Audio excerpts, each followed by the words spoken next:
Stretching over 1 million acres and hugging 150 miles of the Minnesota-Ontario border, the Boundary Waters Canoe Area is the most popular and heavily visited unit of the National Wilderness Preservation System. The Boundary Waters is the largest wilderness east of the Rockies and north of the Florida Everglades. This region has remained wild while providing people with resources for thousands of years. From the natives who harvested the wild medicines and game, to the French fur-trading voyageurs and the timber barons who built fortunes on its mighty forests, the Boundary Waters has remained a unique and resilient place. I started my Boundary Waters adventure in Ely, Minnesota.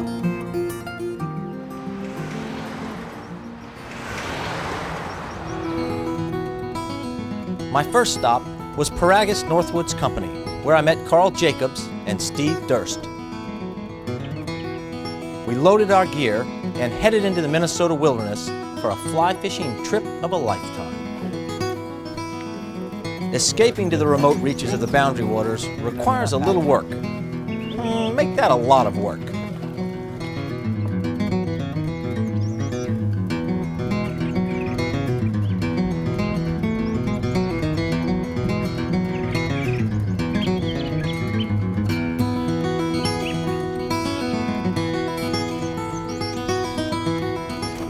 The well-groomed trails are a credit to the local Forest Service.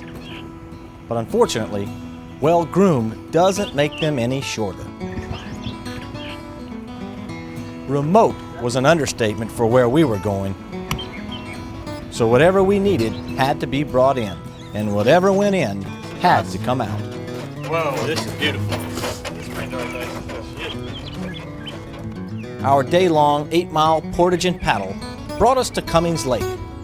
We set up camp and got ready for a week of fly fishing for smallmouth bass and northern pike in one of the most beautiful spots on earth.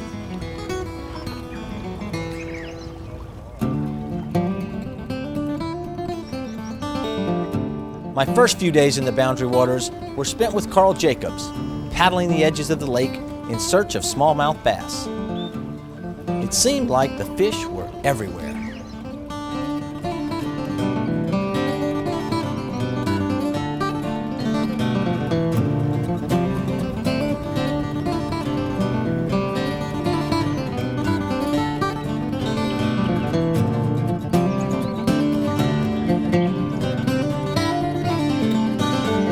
After catching enough smallmouth to fill a canoe, Carl hooked me up with his friend Steve Durst, the Pike Master. You think we're a little late for the pike this morning? Well, it's a little later than usual, but this time of the year they might still be active. They like the warming up water. It's just a couple weeks since ice out. What if we hit them in those shady areas where it's still a little cool? Oh. That'd probably still be good this morning. Right. Those flies you gave me are going to be great. I've never used those before, but they are sure big and ugly. How many pike have you caught? 0. 0. Have you caught that many? Well, we caught about 20 on opener. That's more than 0. That's a little more than 0. Yeah, they were taking surface and just below. Right off the bank? Right off the banks and in the weedy spots, but the weeds haven't grown up too much yet, so. We saw some. We'll see them. We headed to the northwest corner of the lake to one of Steve's favorite spots.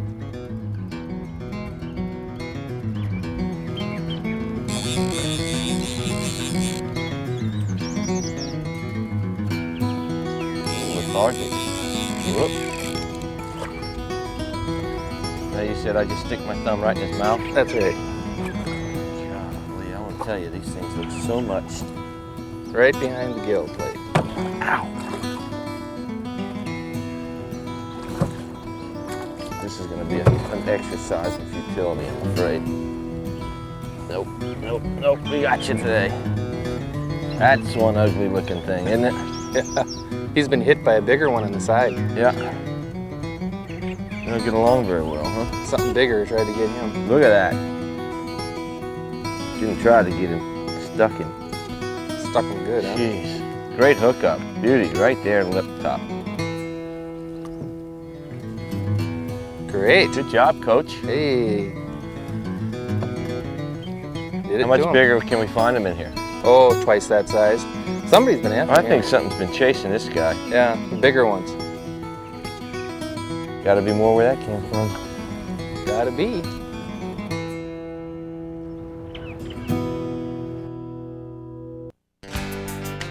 Ford Division's Fly Fishing America with Chad Foster. The Boundary Waters area of northern Minnesota is truly a special place. But unfortunately, this region has been threatened for years. In 1978, President Jimmy Carter signed into law the Boundary Waters Wilderness Act, which contained essential provisions protecting the area, namely banning mining and logging, prohibiting snowmobiling, and limiting access of motorized boats. Today, there's mounting pressure from outside groups who would like to repeal key elements of this law, a move most Minnesotans believe would be devastating.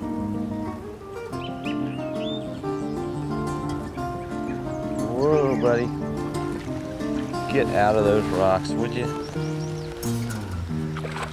I think they kind of know where the rocks are.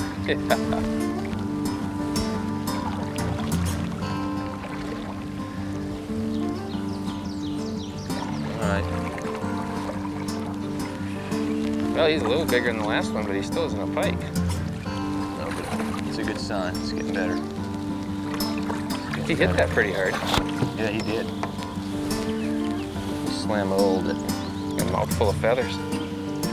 Not what you thought it was it, buddy? It's a pretty one there. Yeah, he is pretty.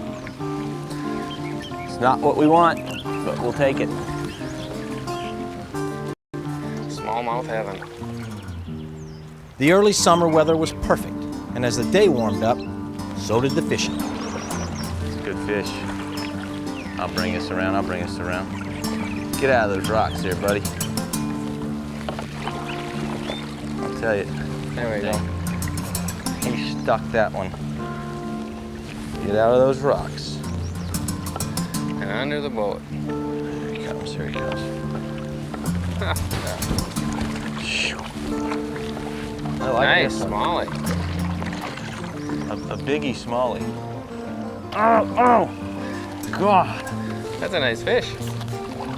That was a nice thumb. Gee. That's a mouthful of feathers for that fish. I like that. That's nice. That's a pretty one. Pound and a half. Boy, you're not helping this situation at all. That's 4. gotta be a 2. Bye. Right down the deep water. All A lot right. more like that in there. We took a lunch break, and Steve gave us some insight on one of his favorite patterns. What are you working on here? Working on a kind of a full-bodied clouser for these smallies. We caught some on the clousers yesterday. What size hook did you use on that? We used about a number 6 3X hook. A lot of the minnows in here have got a perch-like color, so if you use a little green and a little rainbow, that'll work out nice. Man, this is just an art. It'll take forever to learn how to do this. Well, my wife bought me a fly tying kit, and I bet you it took me some winter to figure it out. I guess up here in Minnesota, it's probably a good thing to have to do in the winter. It was a Minnesota winter. Jeez. So those are lead eyes you got going on there. Mm-hmm. That's gonna be down quick. Yeah, that'll get down real fast. Jeez, it's great looking. What is that green flash from? That's all synthetic? Yeah, it's a plastic flashaboo. And there's a couple ways you can tie these clousers. You can tie them real skinny, Right. or you can tie them real full. Or you can walk into the Orvis place and just buy 4 of them. Either way, that works for me. That's it. We'll give her a little topping now and When in the face. And we're done. I can't wait to throw that. Is that it? That's it. We're done. Let me see that sucker.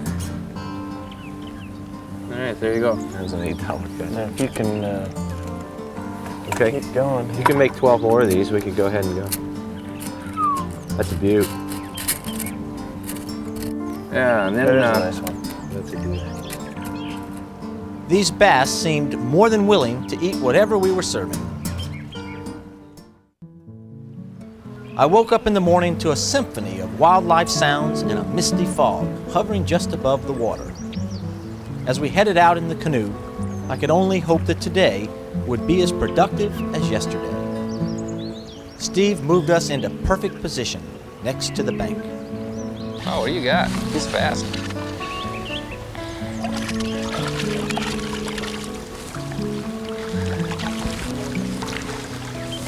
Come on now. Look at the minnow that just spit out of his mouth right there. Yeah, I see it. See that? That little minnow just came out of his mouth. Well, that's what he's eating. Little minnows.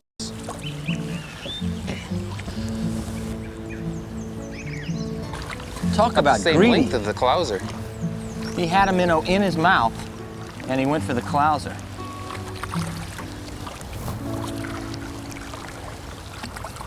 Greed will get you every time, buddy. Greed will get you every time. Look at the spots on the belly. That was so cool. He just spit that minnow to come get this clouser.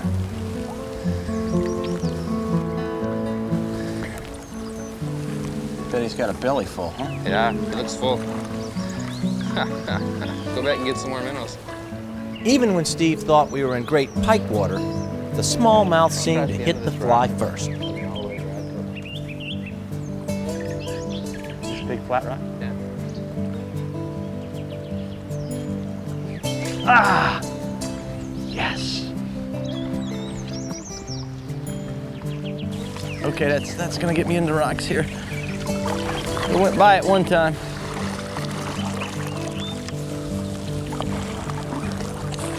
Yeesh, kaboosh.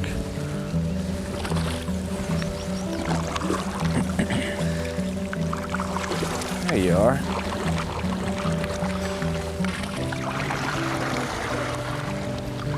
There we go.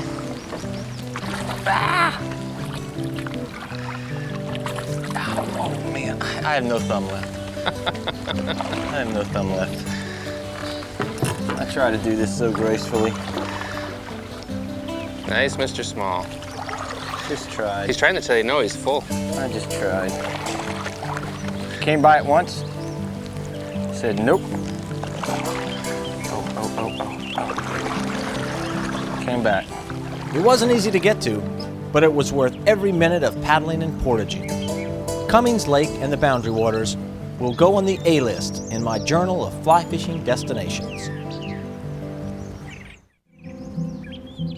Our week in the wilderness was almost over, except for the 8-hour journey back to the trailhead. Before I left town, I had one more stop I wanted to make.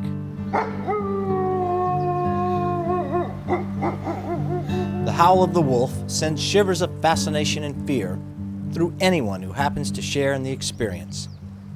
With the restoration of wolves in Yellowstone National Park, the cruel and devastating history of this animal has been in the news for quite some time.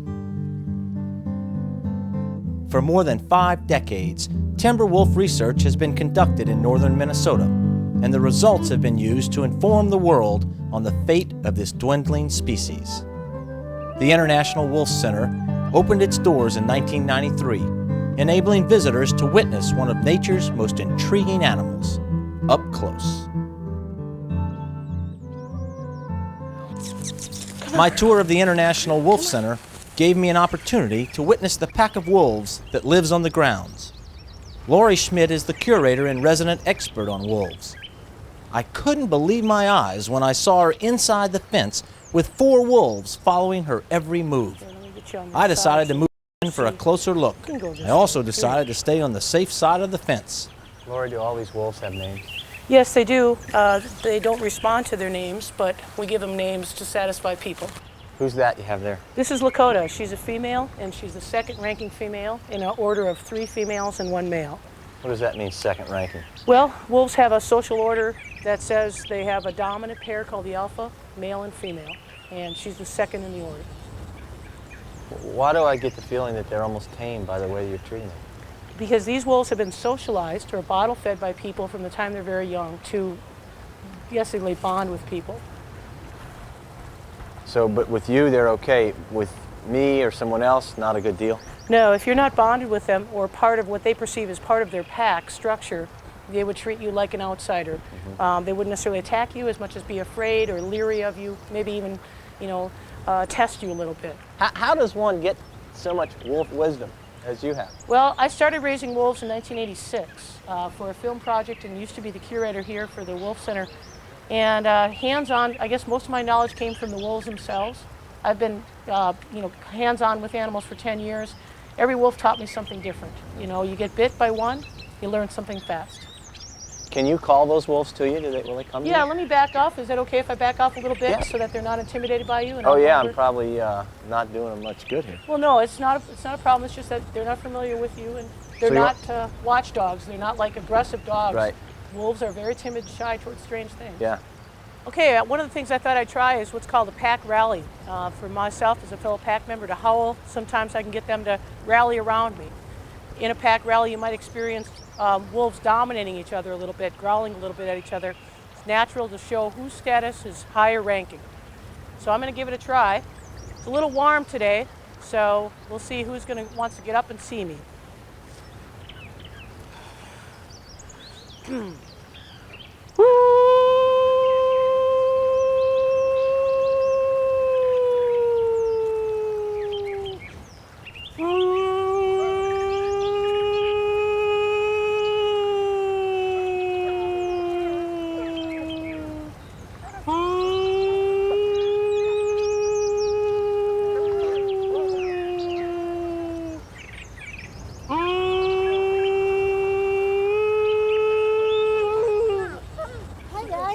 How you doing? Yeah. Well, that was a pack rally. America has a legacy of protecting our wild lands for future generations. By identifying important and beautiful places and designating them as parks or wilderness areas, we establish a land ethic that adds to our nation's collective wealth. Our forefathers sent a message of concern for our needs when they did not allow their greed to consume all our wild places. And in Minnesota, in the Boundary Waters canoe area, anyone willing to hike and paddle their way off the beaten path will find a wilderness experience that should remain for generations to come.